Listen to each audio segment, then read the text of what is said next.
26장에서 이삭의 삶을 잠깐 소개했다면 이제 오늘 27장부터는 다시 25장에서부터 있었던 에서와 야곱 이야기로 돌아갑니다. 그래서 이제 내러티브 상으로서는 26장을 한번 괄호를 탁 치고 나면 25장에서 27장까지 자연스러운 흐름이 됩니다. 이야기 전개도 시간 순서를 따라서 에서와 야곱의 장자권을 향한 투쟁, 축복을 향한 투쟁의 이야기가 반복되고 있다는 걸 봅니다.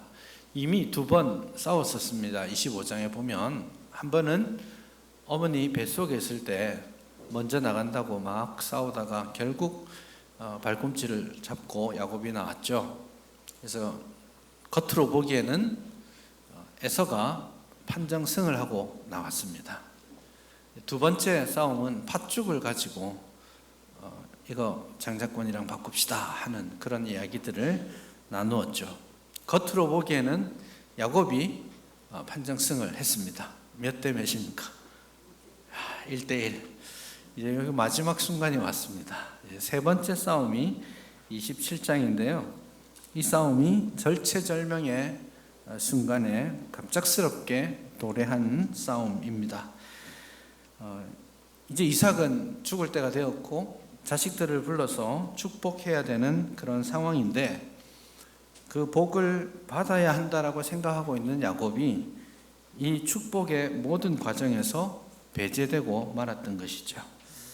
27장은 전체적으로 26장 34절에 나오는 에서의 결혼 이야기로부터 시작해서 28장 9절에 나오는 에서의 또 다른 결혼 이야기로 끝납니다. 그래서 중간에 축복 싸움이 있고 에서의 결혼 이야기가 이렇게 마치 포장지로 싸듯이 이야기를 딱 싸고 있는 그런 구조입니다.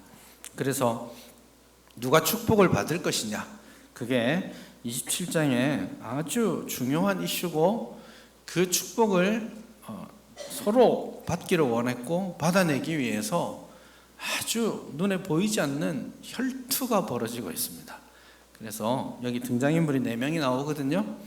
그래서 이제 부모님 그리고 아들 둘, 이 4명이 나오는데 4사람이 계속해서 이제 좀 작전도 쓰고 거짓말도 하고 사기도 치고 가로채기도 하고 그런 이제 영화로 치면 드라마로 치면 막장 아침 드라마와 같은 집구석이 어떻게 돌아가려고 이런 일들이 일어나나 싶은 그런 내용들이 여기에 가득합니다.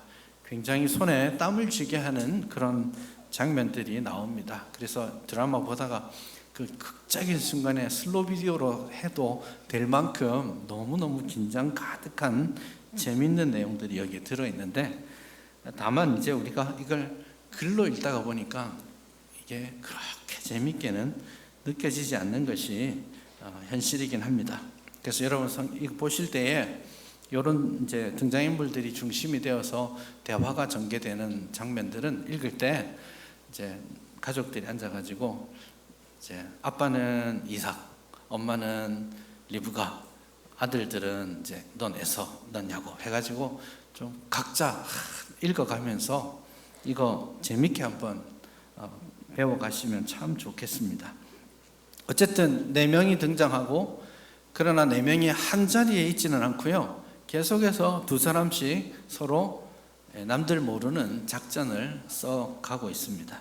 그래서 이 이삭이 축복하고자 하는데 이 축복이 도대체 이 4사람이 얽히고 설켜가지고 뺏으려는 자와 빼앗기지 않으려는 자, 속이려는 자와 속지 않으려는 자, 이 사이에서 많은 발버둥 치는 좋게 말하면 축복을 추구하는 사람의 모습이고 나쁘게 말하면 콩가루 집안 이야기가 여기에 나오게 됩니다. 왜 이런 일들이 벌어졌을까? 한번 생각해 보십시오. 이 집이 어떤 집입니까? 아브라함의 믿음을 받았던 집 아닙니까? 이삭 평소부터 하나님 말씀 읽고 묵상하는 게 습관인 사람입니다. 그러니까 쉽게 말하면 신앙생활을 인간적으로 잘 해온 집안입니다. 그런 집안에 불신자도 하지 않을 법한 이런 이야기들이 존재하게 된 이유가 뭘까요? 굉장히 단순하게 말하면 이 집안의 지금 영적인 상태가 다운되어 있습니다. 영적으로 퇴보하고 있는, 영적으로 무지하니까 영적인 분별력이 사라지게 되고, 그래서 하나님의 뜻과 하나님의 방식보다는 자기의 생각과 방법이 난무하는 그런 현실을 보게 됩니다. 27장 1절이 이렇게 시작합니다. 이삭이 나이 많아 눈이 어두워서 잘 보지 못하였다.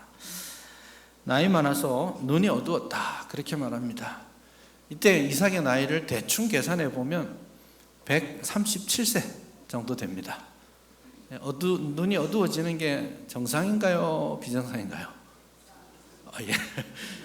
정상입니다. 저도 이제 5학년 되니까 눈이 좀 그렇습니다. 137세면 눈이 어두워지는 것이 당연한 일인데, 문제는 기록하고 있다는 거예요. 기록을 할 때는 의도가 있는 겁니다. 성경에서 눈이 어두웠다, 잘 못 본다, 이 말은 육체적으로 그럴 때가 됐어 라는 뜻이기도 하지만, 또 한편으로는 의도를 가지고 그가 영적으로 어두워지고 있다를 뜻하기도 합니다. 대표적으로 엘리 제사장의 이야기가 있죠. 엘리는 98세가 되었고 몸이 비둔하고 눈이 어두워서 보지 못합니다. 그래서 엘리는 눈이 어두워졌다라는 그 묘사를 통해서 엘리와 엘리의 집안, 그리고 그 속했던 이스라엘 나라가 어떻게 영적으로 침체하고 있는지를 보여줍니다. 그래서 한나가 열심히 눈물 흘리며 기도하는데 엘리가 지나가다가 딱 보니까 뭐 한다고 생각하는 겁니까? 보통은 예배당에 와서 울고 있으면 가슴이 아픈 일이 많구나 라고 목사님이 생각해 줘야 되는데, 울고 있으면 지나가다가 저분이 저 술 먹고 아침부터 뭐 하는 짓이야, 이렇게 이야기하면 좀 이상한 거 아니겠습니까? 엘리가 지금 그러고 있는 겁니다. 그건 그의 영적인 상황이 어두워져 가고 있다는 뜻입니다.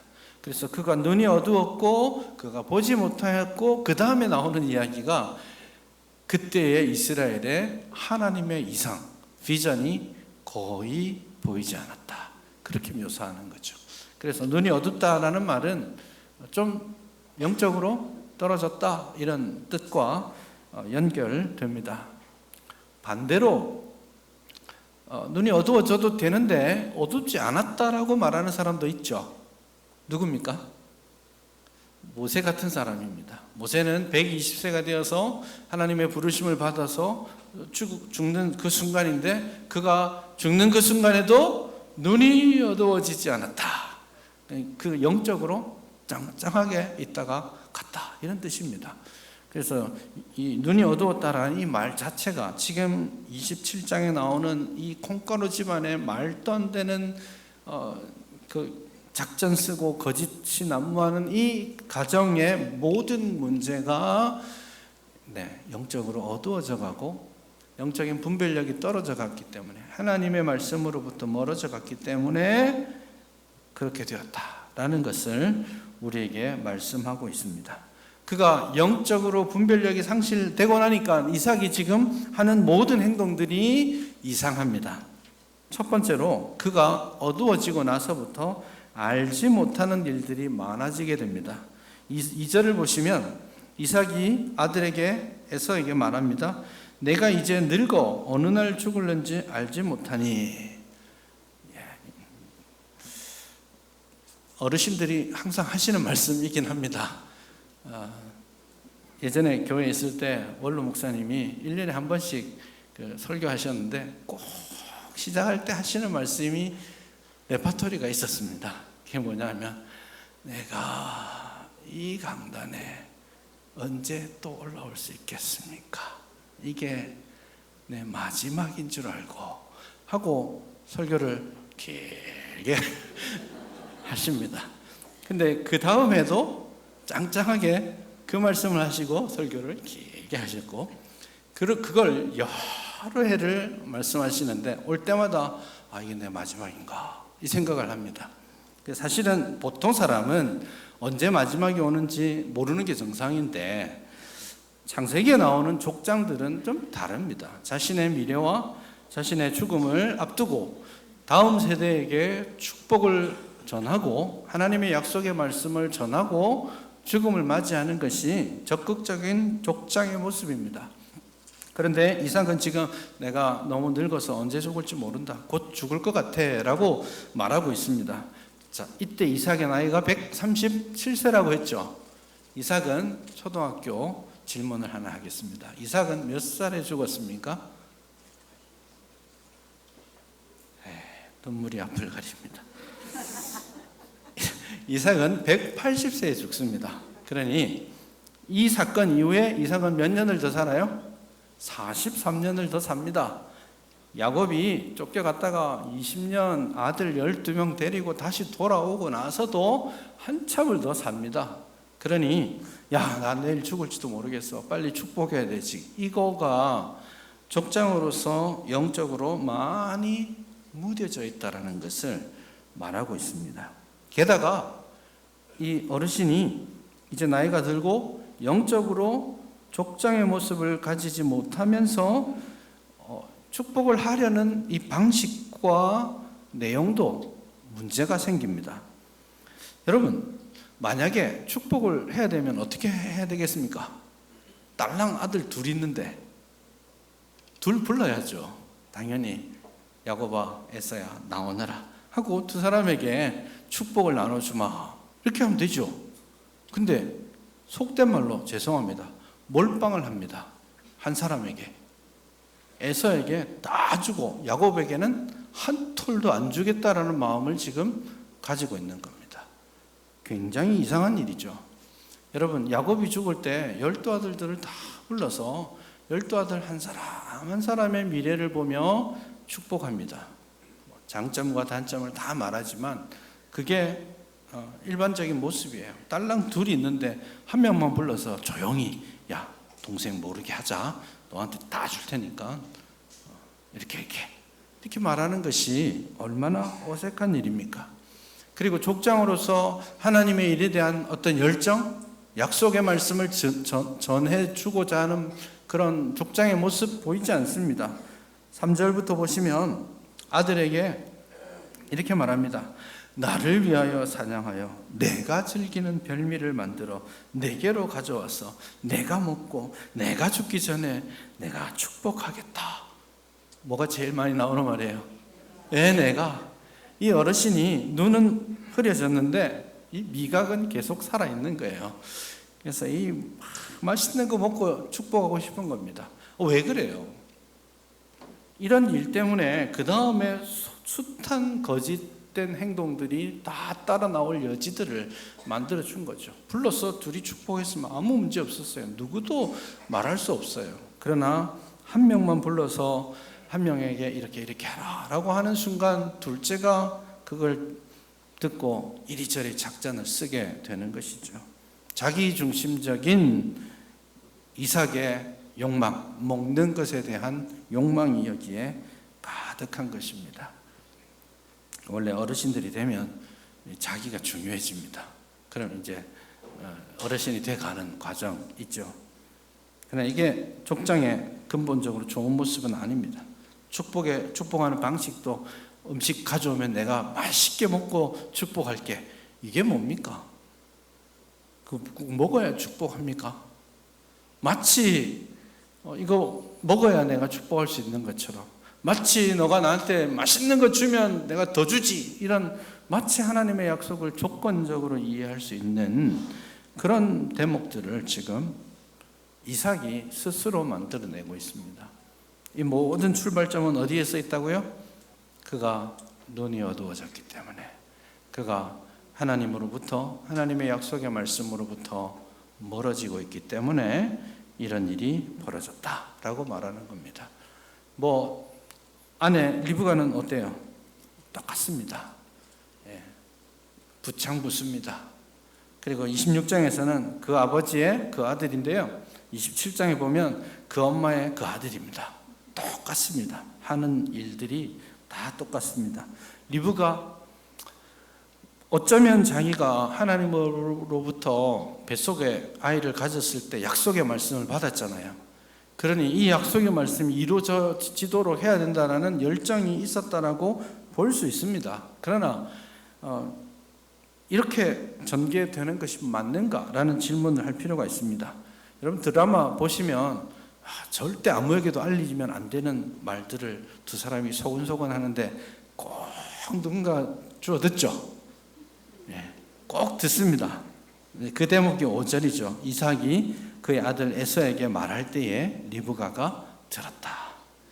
우연히 들었을까요? 작정하고 들었을까요? 잘 모르겠습니다만은 여기 리브가가 들었다라는 히브리어 표현은 분사형입니다. 그러니까 뭐냐면 리브가가 듣고 있었다 이렇게 약간은 작전일 수도 있었다. 그걸 보여줍니다. 아니 부부간에 말하면 되지 뭐 그 엿들어요.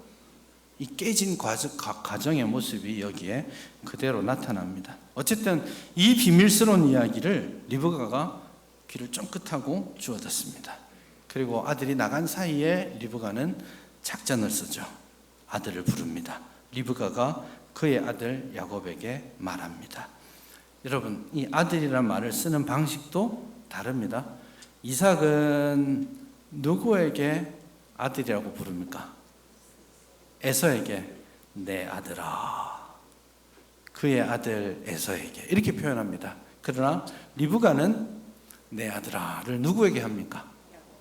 야곱에게만 쓰고 있습니다. 오늘 많은 이야기들이 오가지만 최소한 리브가는 이 많은 이야기들 중에 에서를 향해서는 단 한마디도 하지 않습니다.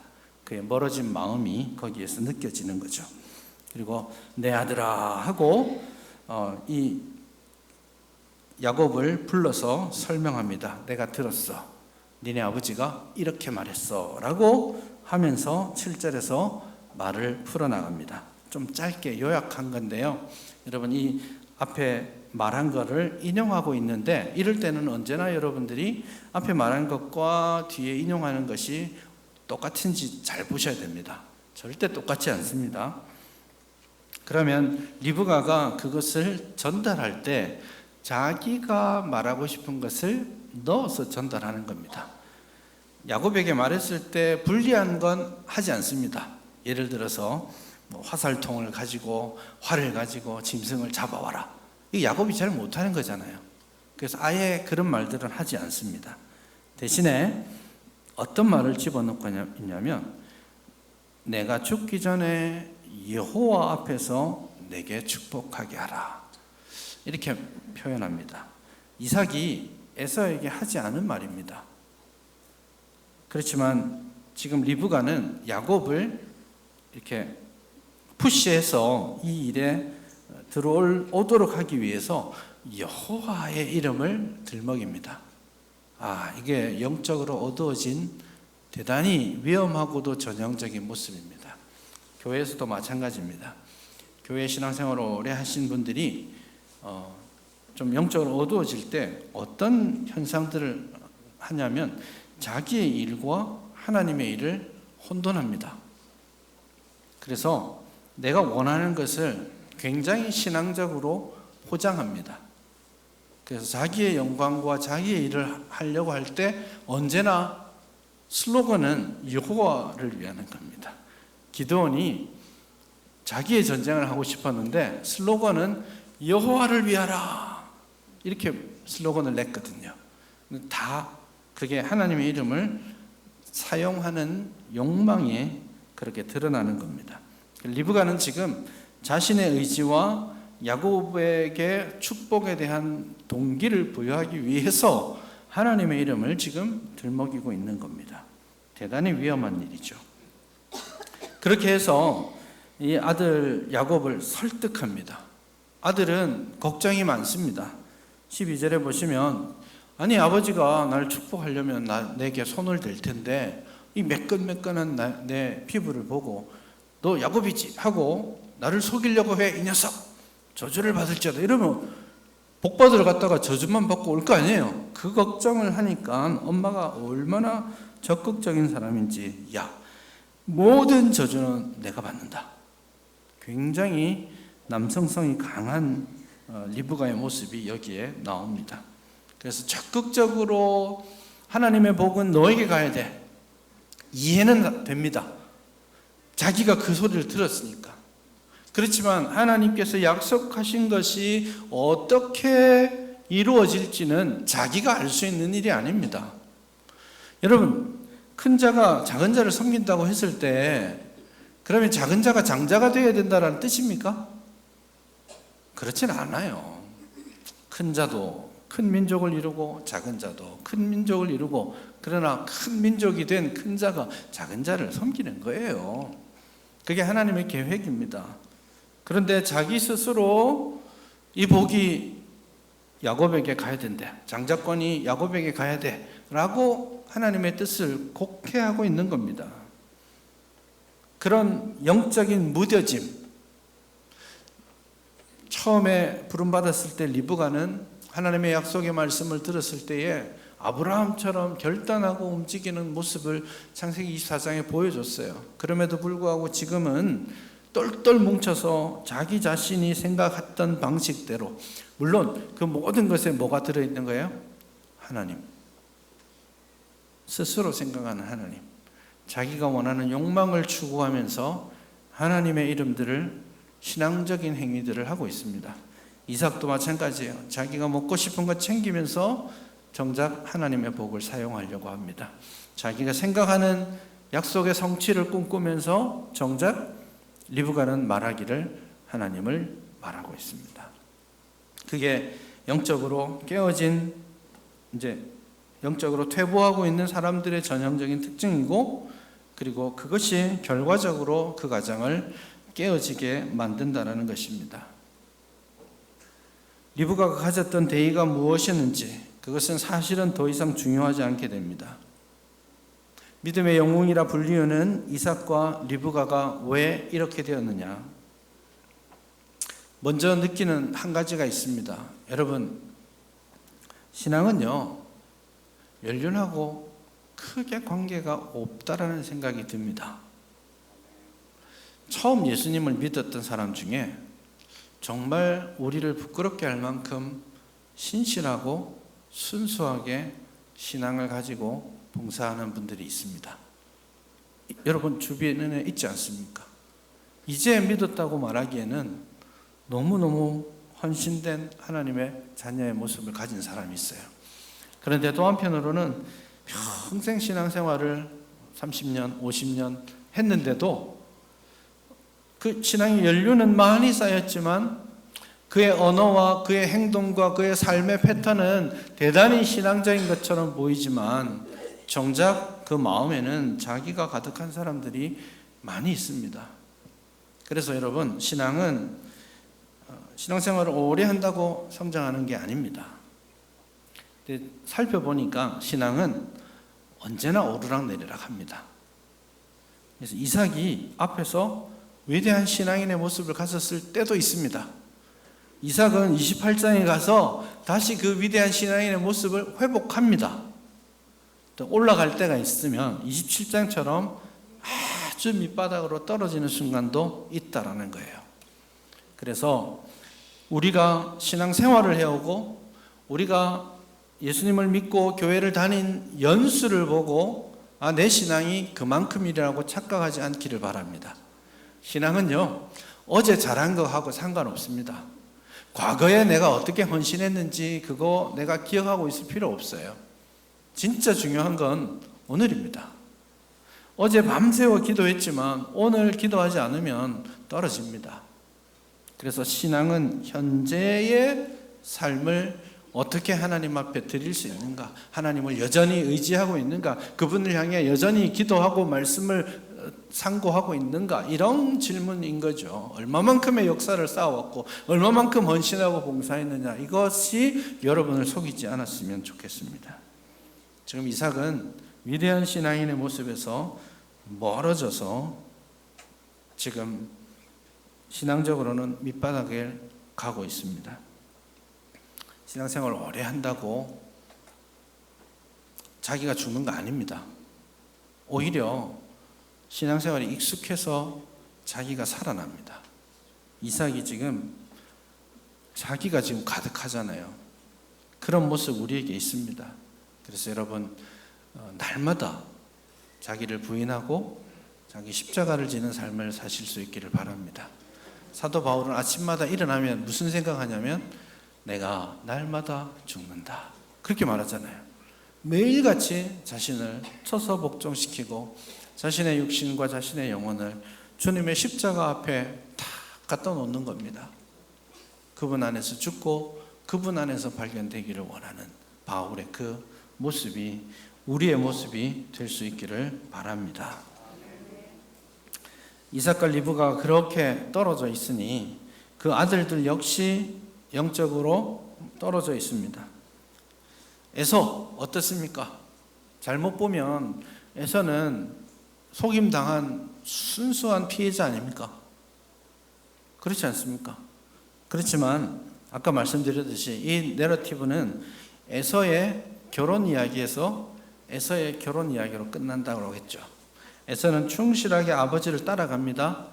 그래서 26장 34절에 보면 에서가 40세에 결혼합니다. 아버지 따라가고 있죠. 아버지 몇 살에 결혼했어요? 40세에. 아버지를 따라갑니다. 그런데 그 결혼한 대상이 헷 족속 이방인입니다. 그래서 35절에 보면 그것이 이삭과 리브가에게 근심이 되었다 그렇게 표현하죠. 여기 근심이라는 말, 히브리어 말은 고통을 뜻합니다. 그래서 이삭과 리브가에게 고통이 되었어요.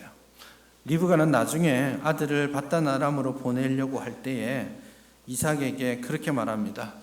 내가 헷 사람의 딸들로 말미암아 내 삶이 싫어졌다 그렇게 표현합니다. 내가 야곱마저 이방인하고 결혼하면 나 더 이상 살 수 없어요 여보 이렇게 말하는 거예요. 이 헷 족속의 사람들이 그 약속의 가문에 들어와서 불신자로서 살아가고 불신 자녀를 낳고 그렇게 돌아다니는 모습을 볼 때 얼마나 마음이 아팠겠습니까? 그 고통의 시간들 에서가 만들어내고 있어요. 그리고 이것 때문에 이 사달이 벌어졌다는 걸 알고 나서 에서가 어떤 결단을 합니까? 그러면 내가 다른 여자를 또 구해야 되겠구나 하고 어디 가서 구합니까? 사촌 이스마엘 쪽에서 구합니다. 약속의 가문에서 멀어진 거죠. 쉽게 말해서 왼쪽에 갔다가 혼이 나니까 이거 아닌가 봐 하고 오른쪽에 갔던 거예요. 지금 에서가 얼마나 약속에 대해서 관심 없는 사람인지 보여주고 있습니다. 야곱 마찬가지예요. 어머니랑 똑같습니다. 굉장히 이기적입니다. 아버지랑 똑같습니다. 12절에 아까 말씀드렸죠. 그 갔다가 들키면 저주받을 텐데요. 이렇게 말합니다. 당연한 걱정인데 13절에서 어머니가 걱정 마. 모든 저주는 내가 다 받을 거야. 이러니까 아들이 모른 척하고 가서 끌어옵니다. 이게 아들 키워봐야 소용없는 거죠. 아니 제가 갔는데 들키면 제가 저주를 받아야지 왜 어머니가 저주를 받습니까? 라고 말하는 것이 맞지 않겠습니까? 이때 아들 나이가 77세예요. 야곱이 나이가 77세입니다.